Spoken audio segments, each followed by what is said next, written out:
Reggae interviews. Word sound power. We are celebrating a very special milestone here in 2023 with our very special guest, Tanya Stephens.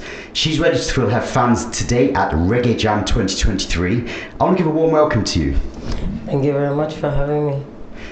It's a pleasure, it's an honor. We've been listening to your music for decade after decade, so it's a real honor to sit down and hold a little reasoning with you while you're getting ready to perform later on today. I have to start by first of all saying, strong blessings. Oh, thank you. That was a really good one. People say to me that it doesn't feel any different when you reach a certain milestone birthday. How are you feeling? I don't feel any different, like nothing happened in my body or in my mind, but I'm very aware of how long I've been here. Okay. And because it's such a significant number of years, it's 50 years on the planet. I mean, I call that like at least a halfway mark, but I think it's more than a halfway, average lifespan. Right, okay. But 50 is a big deal. Yes. So it was different, I think, psychologically. Okay. Yeah. Yeah. But my body feels the same. The same. Well, I'm getting close to celebrating that big 50, so I was thinking maybe I could get some advice or hints from Tanya. I think it's probably different for men than women. Because you won't be dealing with the menopause. I hope not. I think, we react differently. Sure. Because we have different stimuli, so I'm sorry, I wish I could help. No problem. But just have fun. I mean, it's just another year. And if you're here, you have an obligation to yourself to do something with it. Absolutely. So just enjoy it. Live the moment. Yeah. Well, look, you have celebrated your Special Earth Strong 50 on your latest album, which is called Some Kind of Madness, with a real sort of throwback kind of dancehall vibe, featuring one of your colleagues in the music industry, Patra, the queen of the pack. Yes. I feel like it was a really, really fitting combination, because if we're talking about celebrating womanhood or femininity, if we're talking about being strong and bold and being out there and not caring what people think of us, and Patra really epitomizes that. Yes. She's always done, and we are the same age. So she got to 50 ahead of me by a few months, and so she could relate to what I'm saying. And that made it a very special, besides the fact that I love her music and I've looked up to her. She came on the scene before me. Even if we're the same age, she's older than me in the music. So it really felt special being able to include her on the song, celebrating everything that she stood for before I could stand. Yeah. And I know that she's been back in the studios recently as well, making some new music as well, so we're very excited about that. But somebody told me that, I think, did she have a restaurant up in Stony Hill, I think, for many years? Yes, she had a restaurant in Stony Hill for years, and it's weird because I was looking for her and I didn't know she was the one who had that restaurant. I drive past it. And then when I was searching, somebody said, "So did you check her restaurant?" Right, like, okay. Weird. And turns out she had really good food. Yes. And she's a good cook. And she just stepped away from music to focus on regular stuff, being a person. And I think I'm very happy for her for that, because many of us never ever get to experience that. From the moment we step into the spotlight, it's just go, and no normalcy for us or our families. So that she got to experience that was really good. I'm happy for her. Yeah. The new album, which was released in September 2022, 20 tracks, and it was all put together by Tad Jr. You seem to have a really good chemistry working with Tad Jr. Just when we listen through to the various tracks, the productions, the musicians, it seems like a perfect fit. This is the only way I'm willing to work. If it doesn't feel like a perfect fit, I'm not doing it. I don't force music, So this is why I ended up there. We ended up doing the album because we think there are many similarities in the way we think, So even though he might have a different taste on some beats, and he'll suggest things that's outside of maybe what I would have picked, and I give him that, and he gives me the same leeway with my picks. So we kind of complement each other that way. Like, he's open-minded where the music is concerned, and so am I. So it works together well. Yeah, man, it really worked. Yeah. Now, I know that at the moment we're still going through having lots of music that's being released that was all made during that time that we don't really want to talk about in 2020. I think that some kind of madness, at least elements of that, were probably created during that time. A lot of it was created, but I threw out many of the things because I tell you, I didn't want to immortalize too much of the madness of that time. It was really crazy, and even at this moment, many people don't want to admit how crazy it was and how many civil liberties were encroached upon during that time. And somehow this time became the time that we're not allowed to speak about, even though they were so loud with it. You know, yes. It was very loud when they took our freedoms. It was very loud when they put us under house arrest. It was and many of us went stir crazy. You know, and we don't like to talk about those things. You know, like I was depressed. I'm not ashamed to say I was depressed. It's a normal thing that happens to normal people. I am a normal person. And just like many of my fans get depressed, so do I. You know, so it was important for me to be normal and honest and real on it. But then I realized that I was being too influenced by that time. So I took back some of it, pulled back a bit to not make it be the album of that time. Right. I didn't want that. I didn't want to be married to that time. Sure. Immortally, you know? Mm-hmm. So did you almost sort of see music as being a form of therapy to overcome things that were going on in your mind? Not almost. It was. It was. Because I was in a hole. I was on social media. I was talking about the downsides that nobody wanted to talk about. And for some reason, I went from being, oh, she's so smart, you know, yo, I love the way you reason, you're such a critical thinker, to being like almost demonized because I was saying stuff that nobody else wanted to think about. Like, listen, I know that you've presented a problem, and I'm acknowledging the problem that you presented. But I'm saying, let's not just dive head first into the first thing that crosses your mind. We have to think. We have to do the maths. What am I going to gain from this solution? What can I lose from this solution? And if you're losing more than you're gaining, it's not a good fix. True. So I was under house arrest. My mind couldn't wrap around it because I hadn't committed any crime. I didn't do anything. For me to get locked up because there's something out there, the boogeyman might get you. I didn't. That's like me locking up my child because there are bad people in the world. I can't do that. That is madness. So when Junior Tads invited me to come to the studio, because he didn't even know what he was doing, you know. He started having a little Friday jam session, and we sometimes ended up staying there until morning because curfew was on the road.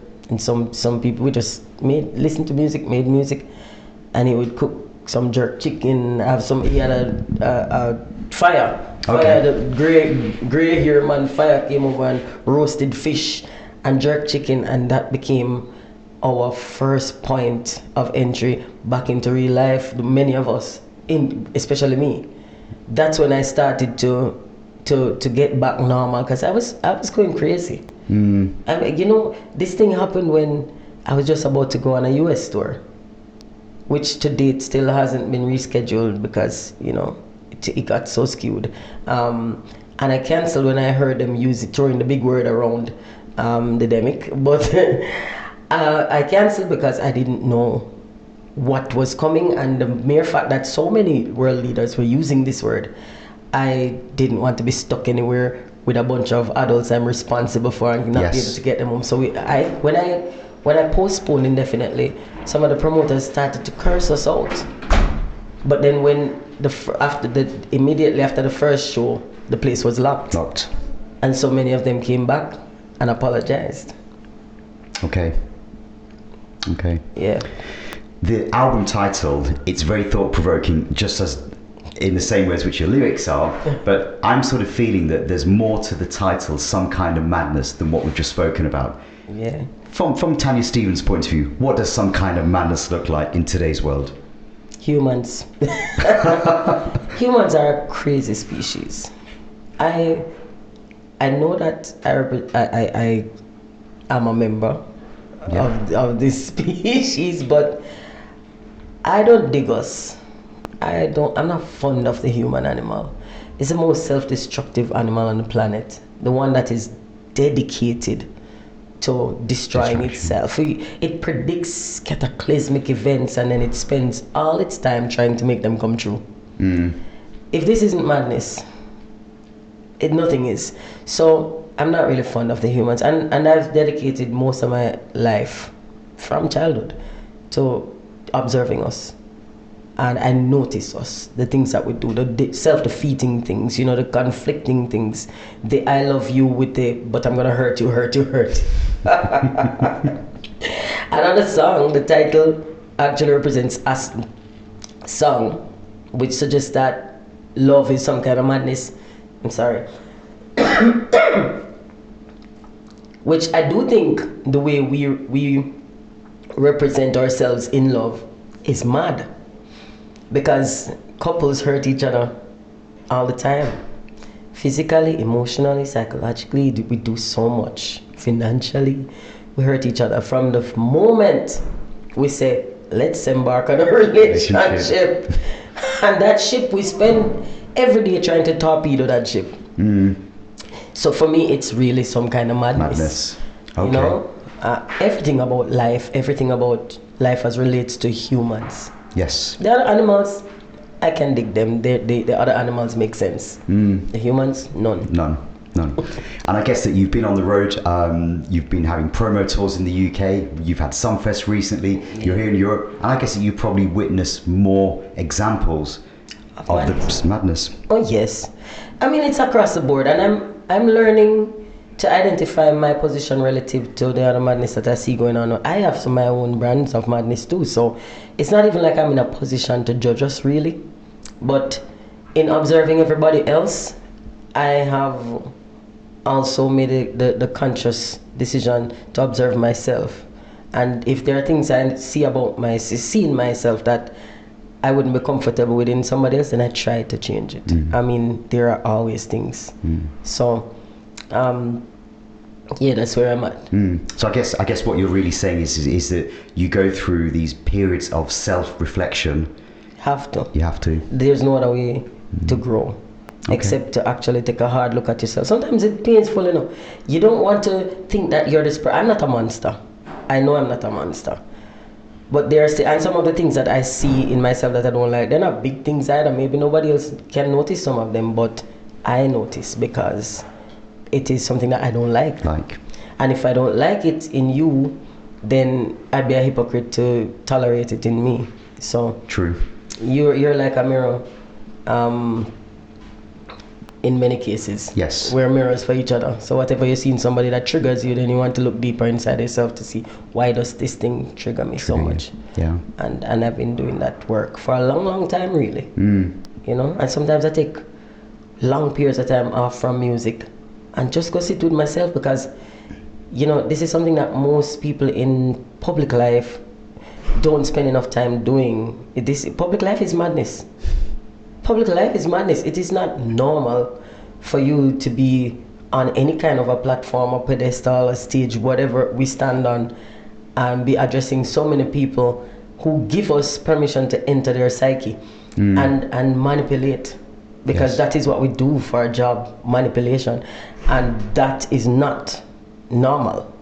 True. For either party. It's not for the audience and it's not for us. So if we don't consistently do work to maintain some kind of a balance, we'll get lost in all of that, and it's bad for the audience, it's bad for us. We've seen how many people, just because they're popular, they do things and they get excused for it. They get away with doing things that the audience wouldn't allow each other to do, but because you love the song or you love the movie, you love their charm, the charisma, these are things which develop over time. Humans are animals which adapt for survival. So if you're an artist, you're going to adapt to being on stage, and you're going to adapt to manipulating people. And so we have to do that kind of work. Take some time off. Go sit with yourself. Find a cabin in the woods. Find some isolated spot. Leave all the trappings, all of the rewards of the game. Leave them and go naked.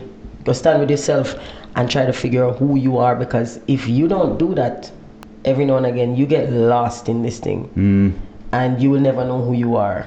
True. Because people project images onto you every day. They project what they want for themselves. So if they want a savior, they turn you into a savior. If they want somebody who's perfect, who never made a mistake, they turn you into that, and you know you're not any of that.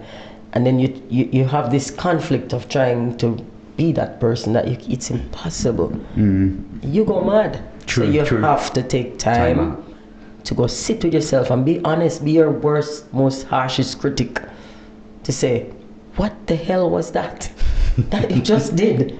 I am my own worst critic. Nobody outside of me critiques me worse than I do. You do, yeah. And I guess I think that I feel that we're living in this world now where I think that some people are almost connected more to their mobile phones and to social media than themselves or their family. True. It's madness. Yes, that is where we are right now. We're contained in some tiny screens. We've already been uploaded now. Virtually, we have gone into the box. Yes. But there are many people who don't come out of virtual reality anymore. And we keep thinking that this dystopian world is going to come from somebody physically lifting you up and plugging you in. No, you're already plugged in. All of this is already taking place. Like, you have given up your freedom, your rights, your franchise. You've given up your will, your free will. And you've taken on a personality, the personality created for you by some people who make apps and stuff like that, and you're stuck in them, and you start thinking that this is real. Like, people on TikTok and Instagram really believe they're gods of some sort. Like, you're not a god. You're not even human anymore, let alone a god. You are a product of the system. You exist in a box. You're told when to get up and take up this box and live. Even when they're at work, when they should be pushing paper, they're pushing the keys on the... Yep. It's madness. It's madness, yeah. Madness. Yeah. Focusing back on the album, we've had a great visual to a song called Not Today, which uses a beautiful Israel Vibration song. Yes. It almost became like an unofficial tribute to Skelly, who passed away around that time. I know the song was not recorded as a official tribute or anything, but it almost became an unofficial tribute. That's a rhythm that doesn't really get covered back by many artists. Where was the inspiration for that? I have to give all the credit for that to Tad Jr. Okay. Because this was his pick and he was insistent. I started writing on it and I didn't finish. It was kind of like an idea, and we were in the studio and he said, Boxy, record it, give her a scratch mic. And I put down the idea, and then he kept saying I needed to work on it, and he sent it to me, work on the song. And I was like, geez, he just keeps coming with it. I had nothing else. The idea that I put down was just a sketch, and I was like, I move off of inspiration entirely. I don't force anything. So even if we make plans for this evening, and this evening I'm not feeling like going, I will tell you, I'm not feeling like going. I don't force myself to do anything except what I'm contractually obligated to do. Sure. That's it. So then I thought, you know what? This is the only thing he's been pushing for an entire album. I mean, he's been suggesting things, but he's never dictated. This is the only thing that he kept saying, I want this. And I say, I have to do it. Because he doesn't force. And I was like, let me finish. And it turned out to be one of my faves and everybody else's faves. And that it happened when it did, it became kind of, like it was a tribute, but that is just an honor for me, because I stand on the shoulders of all these great people who came before me. I am a beneficiary of the work that they did. Yes. So it's great that I can actually do something that makes people who love him feel good. Yes. That is a privilege and an honor. So, So when we sort of look at the topic of, tributes in the wider sense, do you feel that we as a set of artists, musicians, journalists, music lovers, do you think that we're giving flowers to our elders as much as we ought to? I don't think so. I think we commercialize and monetize some of our elders, and that's the only way we mention them. For example, Bob Marley is a product, and Jamaica uses Bob Marley to sell the Jamaica product, and that is why they even, pay so much homage to Bob. Because Jamaica is constantly competing with his family for him. And then there are other people who get commercialized and have, our lofty ideals and dreams attached to them. Some other people like similar to Bob, to a much lesser extent, obviously. And that's the only time they get mentioned. So you notice a small handful of people get mentioned, and then there are some really great talents, great contributors who don't get mentioned. And our society has got to the point where I've experienced people saying, "Oh, you stop talking because you're not relevant, you're not current." And all music is the only music or only genre I've observed. In fact, not genre, because dancehall and reggae does it. It's the only culture I've observed which actually tries to dismiss its foundations.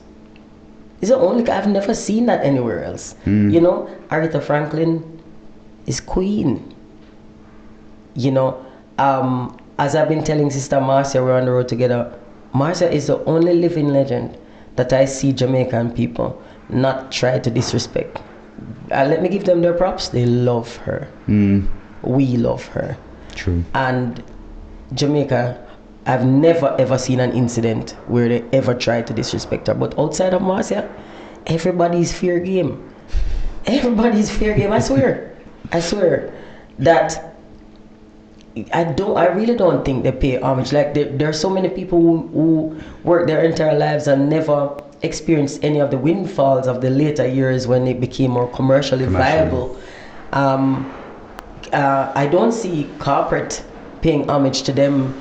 Corporate, somebody will come up and have one slightly lukewarm song, and corporate will fall over themselves trying to include them. And then there are great artists who would simulate an entire generation of people like me. They never look at. For Alton Ellis. If I saw his image on something and I heard his song, my emotional attachment might encourage me to go buy that product. Yes. They don't appeal to me with most of the stuff that they use, because they do this fanaticism, this current culture. So to go back to your question directly, no, I definitely don't think our environment gives enough flowers to even our greatest contributors. Yeah. It's interesting that you mentioned that Jamaica seems to have this almost like this emphasis on promoting the works of Bob Marley and the Wailers, and I myself experienced that recently on a vacation where every tour bus, every hotel, that's what you seem to hear. And I'm saying to my family, what about Dennis? What about Alton? What about Delroy Wilson? What about Phyllis Dillon? So it's interesting that you say the same thing. Yeah, it is a disservice to everybody. It's a disservice to Bob too, because it doesn't give him the relative position that he occupied, because he's great. He doesn't need Jamaica to do anything contriving to accentuate him, because he really is great and people really do love him. But understand that Jamaica isn't doing it to promote Bob. They're using Bob's currency to promote themselves. So when you see the tourist board going for Bob, the tourist board is comprised of people who previously, when Bob was around, thought he was a dirty rasta and he kept smoking the dirty ganja. Now these are the same people, same type of people, and their descendants profiting from the legalization of cannabis. So it's a very hypocritical environment where when you hear Jamaicans trying to push the argument for making Bob Marley a national hero, and I'm looking at it and I said, this is commercial. This is all capitalism, because if the Marleys agree to have Bob become a national hero, then Jamaica now owns a stake in Bob, and they can use his likeness, use his currency without having to pay for it. Pay for it. So it is purely commercial. And I laughed to myself, I said, these tricky bastards, they make it seem as if they're adoring. No, they're not. They're selling. And they're trying to get a free ambassador. For Jamaica. Yeah. Yeah. We love Jamaica, you know. But Jamaica must do right by its citizens, all of its citizens, including Bob. True.